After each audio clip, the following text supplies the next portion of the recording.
Hola, ¿qué tal? Bienvenidos a una nueva edición de 130.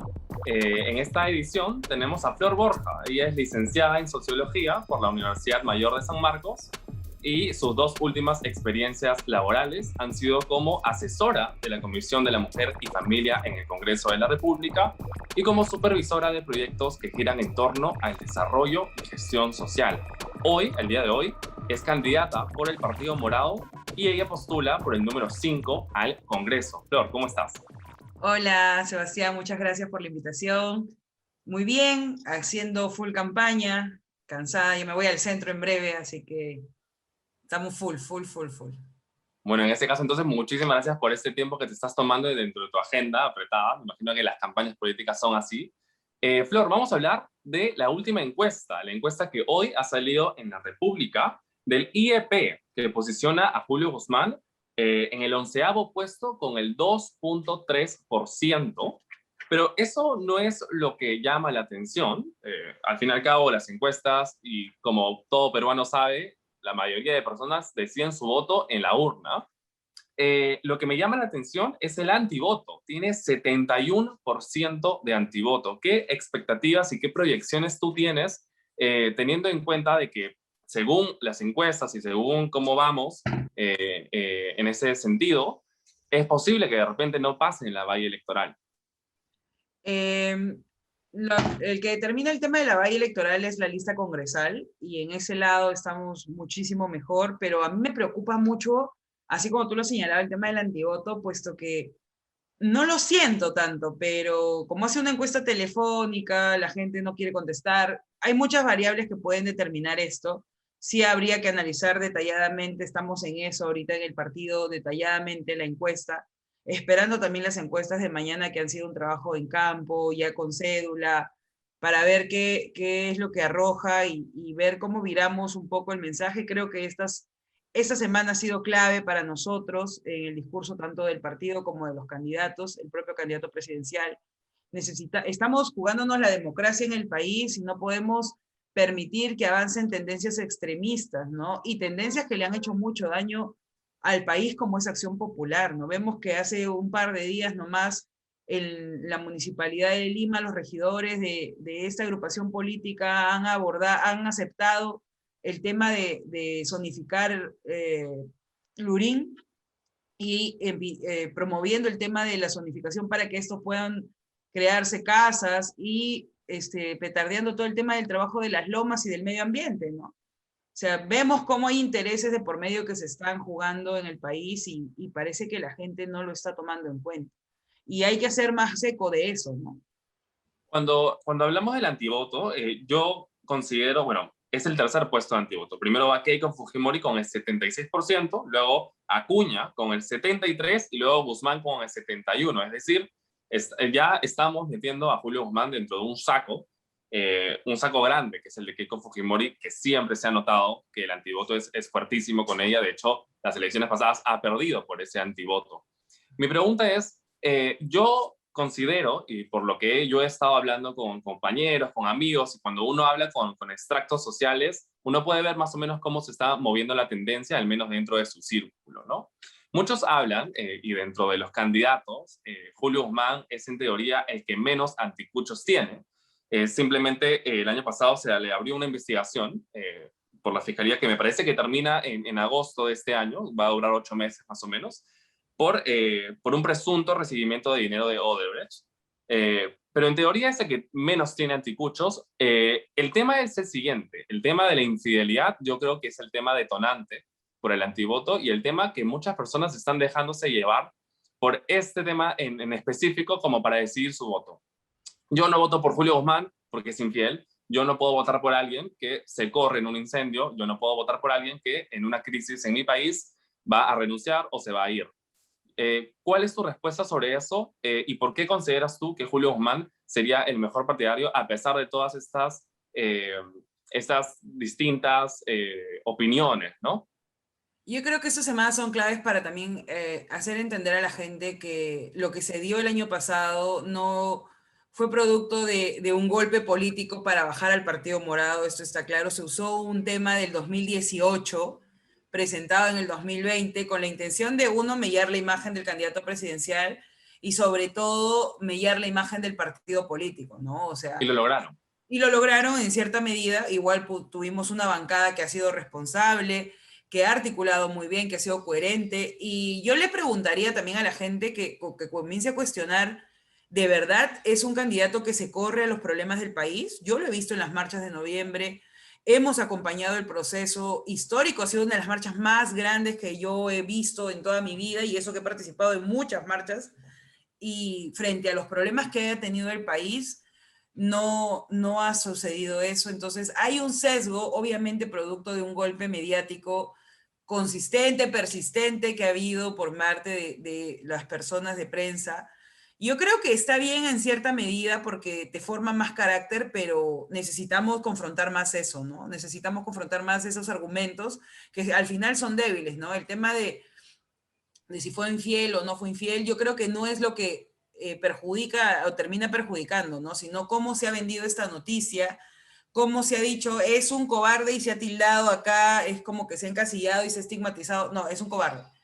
Yo creo que a Julio el error de no haberle contestado con la firmeza que se le debió contestar al señor Thunder ha sido un poco el quiebre en ese sentido, ¿no? Pero hoy lo que yo veo es un Julio muy fuerte, lo que yo veo es un Julio diciendo las cosas que hay que decir, porque aquí lo que nos estamos jugando no es si Julio Guzmán pasa a la segunda vuelta, claramente queremos que pase a la segunda vuelta porque es una opción de cambio real.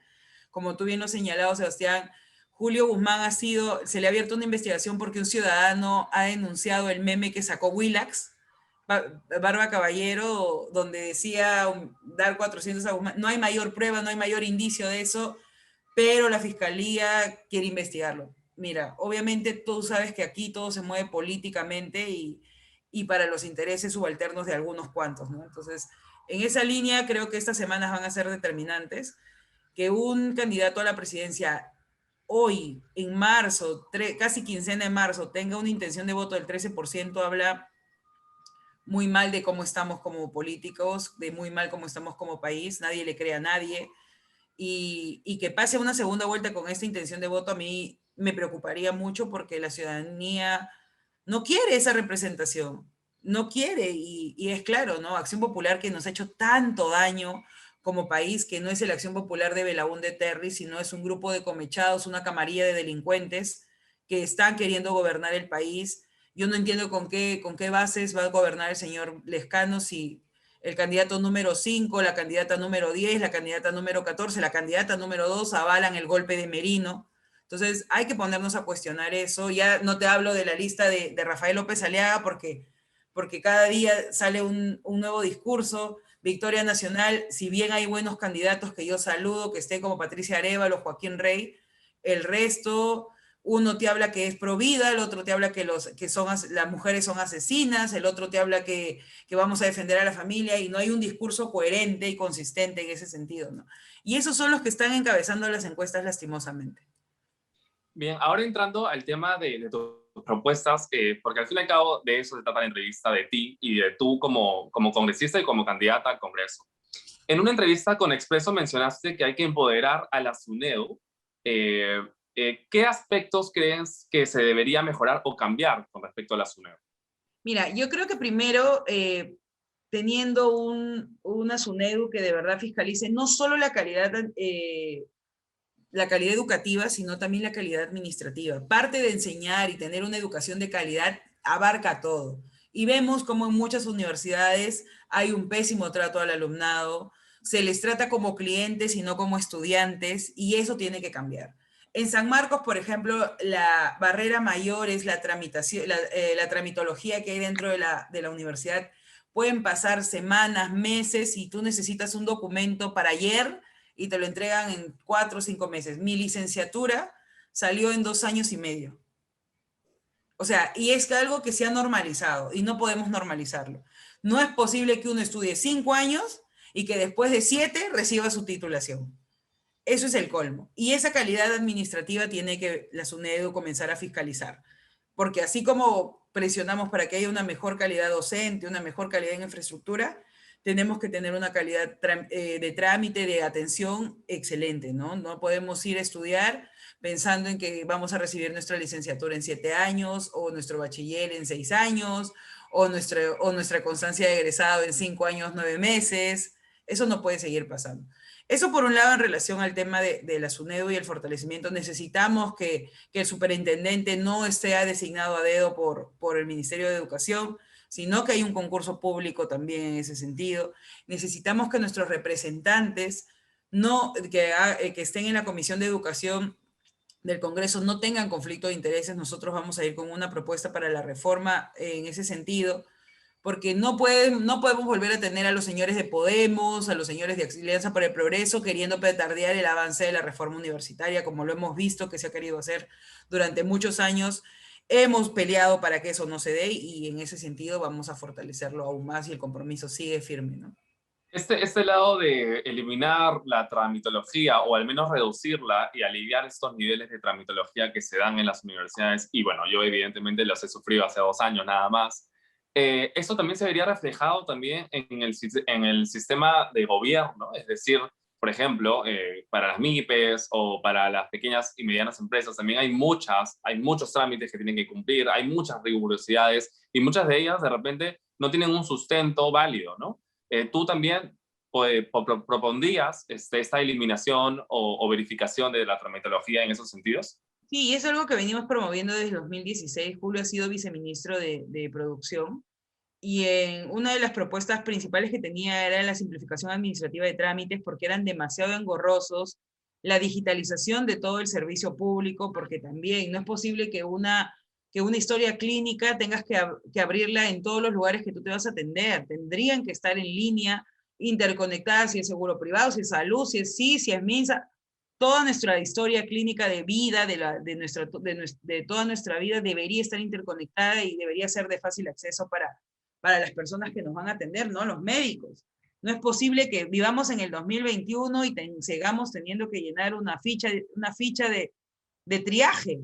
O sea, tu dato, tu nombre, todo. O sea, si padeces de alguna enfermedad, eso debería ya estar interconectado. El tema de para las MIPES es engorrosísimo. Ya hemos dicho que tiene que haber una ventanilla única que acompañe y asesore y capacite. No puede ser que en todas las instituciones del servicio público te pidan el DNI todo el tiempo, copia del DNI. O sea, debería también eso estar interconectado, porque RENIEC es un ente público, ¿no? O sea, ¿por qué a estas alturas todavía no se da esa interconexión y esa digitalización del Estado? Nosotros promovemos la digitalización y la reducción de trámites burocráticos que no suman a los procesos. Es muy lindo y es palabras hermosas hablar de la digitalización de todo el Perú.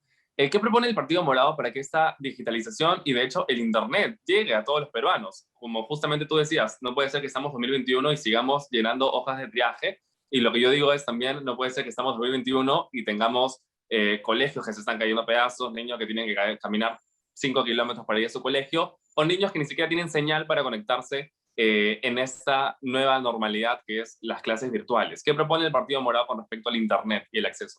Bueno, en el 2018 Alberto de Belaúnde presentó un proyecto de ley para declarar el Internet como derecho fundamental. Ya ha pasado la primera votación, y como me lo ha dejado muy en claro, es tu responsabilidad que la segunda votación llegue en el primer pleno de este Congreso. Así que, Flor, tienes ahí una responsabilidad. Por ese lado es un avance. Declarar el Internet como un derecho fundamental va a ser muy importante. Pero esto no termina ahí. Porque para mí sería decirte muy fácil, vamos a declarar el Internet como un derecho fundamental, lo vamos a meter en la nueva Constitución. Sí, pero acá necesitas trabajar la infraestructura para que las antenas lleguen, trabajar el tema de la fibra óptica, trabajar las carreteras, trabajar en las zonas rurales, porque lo que se están poniendo, por ejemplo, ¿no? Dicen que las tecnologías de los celulares son 5G, pero nosotros con las justas tenemos 3G. Entonces, hay que conversar con las... Sí, y es real. O sea, no voy a mentirle a la gente, ¿no? Entonces, el tema del Internet no solo pasa por un tema político, sino por un tema de gestión política, que hay que traer a las mejores empresas a poner las antenas, claro, Telefónica, ya vemos cómo son sus señales, y hay que abrir esos espacios y hay que conversar mucho para ver el tema de telecomunicaciones, que es un tema urgente. Hemos visto que en muchas zonas, incluso en Lima, no llega la señal, tú te vas a algún asentamiento humano, los niños no pueden conectarse. Y es terrible, ¿no? Y el acceso a datos, tampoco es lo que tienen acceso a datos. O muchas veces no llega el Internet para sus zonas, ¿no? Y eso es algo que tiene que acabarse. Esas brechas digitales, así como todas las brechas que tú acabas de señalar en infraestructura, se habla de crear 3.000 colegios. He escuchado a una candidata populistamente decirlo. Sí, sin profesores que quieran ir a las zonas rurales, sin infraestructura adecuada, que los colegios estén cayendo a pedazos luego de que se construyan, sin los niños de verdad llegando a los colegios que de verdad accedan. O sea, tiene, un niño de Ayacucho tiene que caminar hora y media para llegar a su colegio. ¿Cómo mejoramos eso? El tema del transporte sostenible que estamos proponiendo también y el uso de la bicicleta va a ayudar mucho a generar esta cercanía o tratar de cerrar un poco la brecha. No es lo óptimo, pero en el corto plazo hay soluciones que se pueden lograr y hay que hacerlo, ¿no? Pero a mediano plazo tenemos que... El gran problema del Estado, Sebastián, es que no se conversa entre ministerios. Si tú tuvieras un ministerio de educación, un ministerio de infraestructura, de vivienda, ¿no? De construcción y vivienda. Si tú tuvieras ministerio de salud conversando entre ellos para mejorar la calidad de vida, para mejorar la educación, para mejorar la infraestructura y las telecomunicaciones y todos en un mismo fin, con presupuestos diferenciados, pero bajo un objetivo común, ¿no? Pero acá es, dame mi presupuesto y yo veo lo que hago. Entonces, ahí hay un problema, ¿no? Los ministerios tienen que conversar, también hay unas reformas ministeriales que estamos proponiendo, como que el MEF no esté junto con el Ministerio de Finanzas, o sea, el Ministerio de Economía y el Ministerio de Finanzas se separen, otros que se unan, reducir algunos ministerios, crear un sistema político que de verdad responda a las brechas y a las demandas que hoy el Perú tiene, ¿no? No porque ya están, porque ya existen, eso no. Y eso hay que ir, y por sobre eso hay que trabajar. Con respecto al ámbito económico, y definitivamente la pandemia ha afectado a cientos de peruanos, sobre todo a los que menos tienen, ¿no? Porque los que más tienen simplemente tienen ahorros, tienen empresas que ya se manejan solas, etcétera. ¿Qué medidas propone el Partido Morado y en específico qué medidas de repente tú estás llevando o llevarías al Congreso en el ámbito económico para las MIPES, que son las que definitivamente más han sufrido, ¿no? Mira, hay varios temas a tratar, ¿no? El 99.5% de la masa laboral y la fuerza económica de este país están en la mediana, pequeña y microempresa, ¿no? Entonces, sí, eso es algo real. Y muchos de ellos son independientes y también muchos de estos trabajadores son independientes. La informalidad, que es el 70% en todo esto, ha sido afectada. Y como tú bien lo has señalado, ha llegado a las personas más vulnerables. ¿Por qué? Porque son los que tratan de salir adelante, hacen sus pequeños negocios, pero frente a una crisis como esta, sin capital, con los bancos correteándolos para que les paguen, van a caer en pobreza. Hemos aumentado la pobreza y pobreza extrema casi un 15% más del año anterior, y eso es algo que alarma. Y el reactiva que nosotros estamos proponiendo primero es acompañar estos procesos, ¿no? Por ejemplo, muchos comercios como los restaurantes de barrio no se han adecuado a estas nuevas formas de convivencia, no tenían el tema de la digitalización, no sabían que era un delivery, no sabían cómo llevarlo, no tenían los protocolos correspondientes. Y hay que acercar esa información a estos pequeños y microempresarios, ¿no? El tema de la digitalización, como lo he señalado, tiene que ser permanente. Y no solo es decir, miren, este es un taller y ya lo hago. No, es un acompañamiento real, personal, a cada uno, en e-commerce, en delivery, en uso de aplicativos para que ellos puedan usar esta herramienta. Otro, el tema de los préstamos, ¿no? Hemos visto que el reactiva ricos, porque otra cosa no se puede decir. Yo tengo un primo que trabaja en Sudamericana de Fibras, y a pesar de que Sudamericana de Fibras ha recibido un reactivo de 5 millones de soles, a mi primo lo han despedido con su pensión perfecta y no le han querido pagar sus beneficios laborales, ¿no? Y así han cambiado de razón social para poder hacer otra empresa que haga lo mismo. Y eso es terrible y habla de la clase económica inescrupulosa que tenemos, ¿no? De las grandes empresas. Otra cosa importante que hay que hacer es el chamba temporal. Tenemos presupuestos para el tema de Trabaja Perú y ahora también para el tema de colegios. Necesitamos de carpinteros, de gafiteros para que mejoren la infraestructura de los colegios. Sí, obviamente es una chamba temporal, no es un tema de flexibilización como lo han querido señalar algunos opositores, sino que son propuestas en corto plazo para poder generar reactivación económica, que si fueran economistas o entenderían la dinámica, la gente necesita plata en los bolsillos, no solo de bonos, sino de sentir también que está ganando su dinero para poder sacar adelante a su familia. Otra cosa que estamos proponiendo para poder reactivar la economía es el acompañamiento del FAE-MIPE, que llegue también a todos los pequeños y microempresarios, porque estos préstamos que se han dado a las pequeñas y microempresas no ha llegado, no lo conocían, muchos de ellos no han podido acceder por también las barreras que le ponían para poder hacerlo, ¿no? Y Compras Mi Perú. Compras Mi Perú, que hay unas argollazas, no te imaginas las argollas que hay en todo este tema. Tienes que comprarle al pequeño, tienes que comprarle al micro. O sea, tenemos para poder comprar zapatos, uniformes, alimentos, un montón de cosas. Organicémonos bien y que llegue esa reactivación a las personas que mueven la economía de este país. Y esas son pequeñas propuestas a corto, mediano y largo plazo que nosotros vamos a ejecutar. Algo que yo les pregunto a los candidatos que entrevisto es acerca de la Agenda 2030 de la ONU. Y les señalo el puesto en el cual el candidato y el partido está. En tu caso, el Partido Morado está en el primer puesto. El primer puesto con 73% de alineación a esta Agenda 2030. ¿Cuál es tu valoración con respecto al plan de gobierno del Partido Morado con respecto a todos los demás? Mira, yo creo que esto evidencia el trabajo que hemos realizado durante años. Igual nos han faltado incorporar ciertos aspectos que están en nuestra agenda legislativa que no ha sido, o sea, verificada por este estudio. Yo creo que hubiéramos tenido un poco más de porcentaje, pero saludamos que seamos el único partido que ha considerado la mayor cantidad de propuestas alineadas al tema de desarrollo sostenible, y eso habla muy bien de cómo queremos y qué visión tenemos como país, qué país queremos, un país sostenible, un país desarrollado, un país integrado.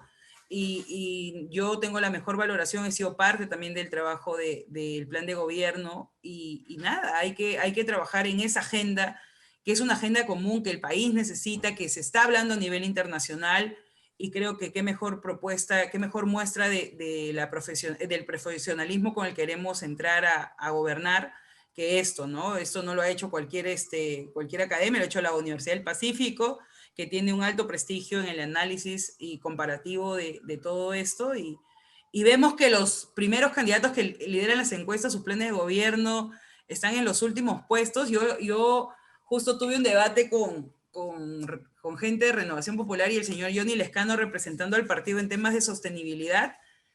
Y yo les dije, qué bueno que hablen de la bicicleta, pero están diciendo discursos que no están incorporados en su plan de gobierno. No había ni una palabra sobre la bicicleta y movilidad sostenible. ¿Y sabes qué me respondieron? Que ¿quién hace caso a un plan de gobierno? Entonces, si un político que quiere liderar este país no va a hacer caso a lo que está escribiendo, lo que está planteándole al país como visión de desarrollo, yo ya no sé qué pensar de esa clase política, ¿no? Entonces... Para acotar ahí, para las personas que no saben, Acción Popular se posiciona en el puesto 18 de 18, con el 16% de alineación de la Agenda 2030, justamente como comentabas. Ya para terminar la entrevista, y con respecto a Julio Guzmán y al gobierno de Francisco Sagasti, muchas personas lo siguen asociando a pesar de las constantes deslindaciones que Julio ha hecho. Evidentemente, por mi cuenta también, yo también sí veo rasgos de un partido morado y también puedo asociarlo. Yo no creo que el hecho de deslindar de Julio y de Francisco sea suficiente como para no reconocer que este es un partido morado. ¿Cuál es tu opinión acerca de eso? ¿Cuál es el consenso que Julio ha tenido? Porque Julio ha dicho, bueno, antes de que salga Sagasti, dijo, ¿no? Yo propongo a Sagasti, o al menos vamos a intentar llevar el consenso a ese lado, a pesar de que yo podría hasta renunciar a mi candidatura o que podría afectar a mi candidatura, y efectivamente lo está haciendo, ¿no? Cuando uno es gobierno, en teoría, ya la gente empieza a requerir y a solicitar más cosas. Y si estas cosas no se dan, efectivamente el peso y de los efectos les cae al partido, ¿no? Esto yo creo que es lo que está pasando con Julio. Cuéntanos un poco más sobre ese sentido. Sí, mira, yo entiendo que la gente lo asocie, muchas personas nos han acercado en estos últimos meses pidiéndonos apoyo y nosotros hemos respondido de la manera más transparente posible. No tenemos mayor incidencia en el gobierno y eso es lo que nos ha acostumbrado la clase política, a que como quieren meterse en todo, no respetan la institucionalidad, no respetan el sentido de neutralidad, la gente dice, pero ¿cómo no van a estar en el gobierno? O sea, son el gobierno morado. Yo lo entiendo, entiendo porque siempre ha sido así.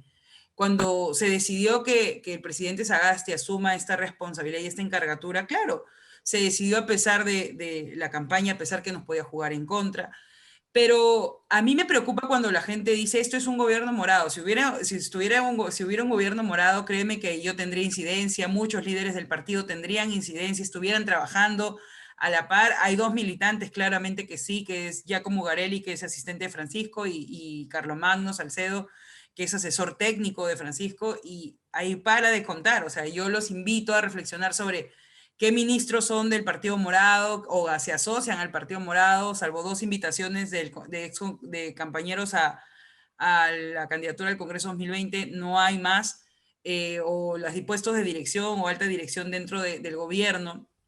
Nosotros hemos tratado de mantener esa neutralidad porque ha sido una decisión política. Claramente, cada decisión política que uno tome va a tener un costo, pero creo que la gente tiene que comenzar a reflexionar sobre eso, ¿no? De verdad, obviamente Francisco tiene una forma, el presidente Sagasti tiene una forma de trabajar, está tratando de hacer los dos encargos puntuales que tiene este gobierno de emergencia y transición, no va a poder hacer reformas sustanciales porque no hay el tiempo, porque no lo han elegido para eso, sino para llevarnos elecciones democráticas y para poder gestionar la crisis que yo personalmente, más allá de que Francisco Sagasti, el presidente, haya sido miembro del Partido Morado y hoy esté liderando el país, yo tengo que reconocerle el liderazgo en el tema de la gestión de las vacunas cuando en 2 meses no teníamos nada, hoy ya tenemos más de 400.000 personas creo vacunadas, ya tenemos aquí más de 1 millón de vacunas, entonces, estamos gestionando, se han gestionado ya como país, hemos gestionado 48 millones y se sigue gestionando. Entonces, creo que eso habla bien de la capacidad de gestión que se tiene, ¿no? Yo no, si el señor Vizcarra en 6 meses no pudo gestionar nada y con toda la crisis política que está teniendo el país constantemente y el petardeo que se quiere hacer al gobierno de transición y emergencia, se están generando cosas, no se está deteniendo la vacunación, que muchos quisieran que se detenga. A diario vemos fake news en canales que me apena mucho que puedan jugar con la vida de la gente, porque esto no es solo hablar mal de un partido o de un presidente, sino es poner en riesgo la vida de millones de peruanos, ¿no? Que pueden tener miedo de vacunarse por lo que se dice, por cómo se está afrontando. Entonces yo le pregunto, o sea, yo le invitaría a esos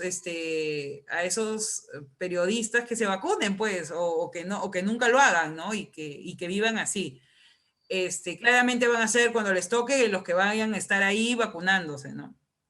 Entonces, eso a mí me preocupa, pero como te digo, si tenemos que asumir el pasivo de ser un gobierno morado para que la gente hoy pueda estar vacunada, para que la gente hoy pueda tener una transición democrática real, pueda tener unas elecciones limpias y transparentes, bueno, te tocará asumir ese costo político. Nosotros somos un partido que se ha construido de manera democrática, cree en la democracia, vamos a defender la democracia y le vamos a hacer el pare a los extremismos que no suman a este país, ¿no? Julio Guzmán, a mí siempre me preguntan por qué creo en él, si ha sido un infiel. Sí, yo tengo claro que ha cometido errores como cualquier ser humano, pero errores que no le ha costado la vida a casi 100.000 personas porque ha dejado sin construir o se ha robado la plata del país.